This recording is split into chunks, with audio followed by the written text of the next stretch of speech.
Hi, so what I want to look at today is shaping. Now we measure, we mark, we cut things, and then sometimes we still have shaping to do after the cut.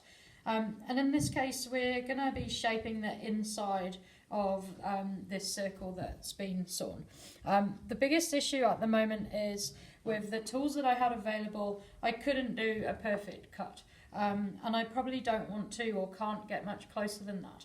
Now, if I come straight to a finishing process such as sanding or filing, I've got an awful lot of wood to still take away. So there is a tool that we can use on pine, especially if it's quite thick, and it is this, the rasp. To choose the rasp, you're going to be able to do a similar thing you can do with a file, which is find one that's an appropriate shape. So I have one here called a half round. It has a curve on the top and a flat on the underside. It's the same with the file. I have shaped files, which we're not going to use at the moment, but for the rasp I'm going to choose one that's an appropriate shape. And the way I distinguish it from the same shaped file is that one has these almost cheese grater like teeth on it, as opposed to the cross-cut teeth. Now the rasp, unlike a file, can go directly on the wood, and it is a fairly aggressive tool. So when I use it, I am going to have my wood low down in the vise as normal. I'll just show you where that hole is that side.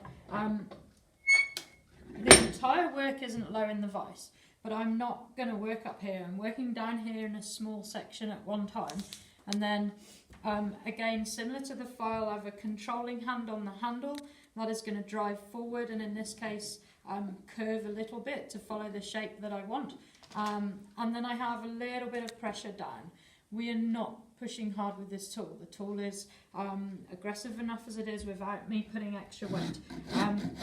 The thing that I would like to avoid with this, if I'm working across the grain, is a little bit of splintering on the back edge.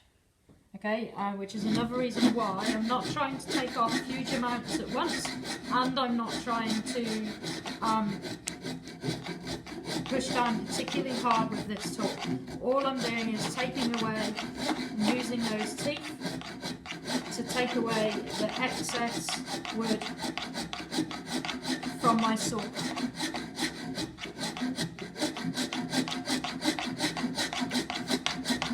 I'm working in one small area until I see that my saw cut is out.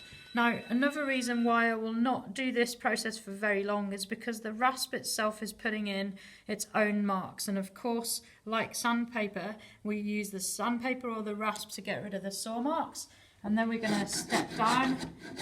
So in this case, the rasp will get rid of the saw marks, and then I'm going to go to an appropriately shaped file with rough, probably 80 grit sandpaper, to take away the rasp marks. Then I will come down a grade to 40 grit sandpaper to take away the marks from the rough sandpaper.